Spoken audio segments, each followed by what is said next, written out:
नमस्कार, मेरा नाम है दीपेंद्र। आप देख रहे हैं एनएससी 9 न्यूज।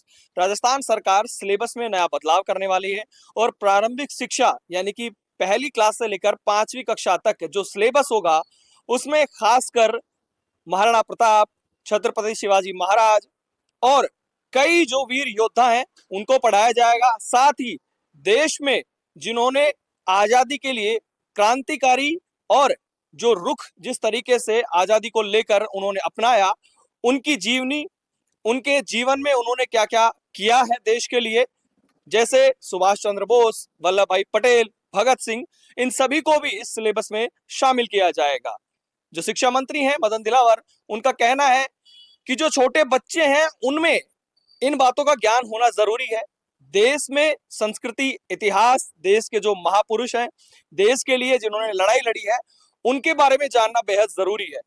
बड़े हो जाते हैं बच्चे, लेकिन जब छोटे रहते हैं तो ये जो ज्ञान होता है उनके दिमाग में घर करता है और आगे चलकर वो इन चीजों को और अच्छे से याद कर पाते हैं। और इन महापुरुषों के बारे में जानना, इनके इतिहास को जानना, देश की सभ्यता को जानना बेहद जरूरी है। उन्होंने कहा कि ये जो सिलेबस है पहली से 5वीं कक्षा तक का, इसे आरएससीआईटी उदयपुर तैयार कर रहा है और इसी सत्र में ये लागू हो जाएगा। उसके बाद में छठी कक्षा से और 11वीं तक का जो सिलेबस है वो एनसीईआरटी की तर्ज पर किया जाएगा, जो कि अगले सत्र में लागू होगा। और जो 10वीं और 12वीं का सिलेबस है उसे भी जो नई शिक्षा नीति है उसके तहत तैयार किया जा रहा है, लेकिन वो 2 साल बाद यानी कि उससे भी अगले 2027-28 वाले सत्र में लागू होगा।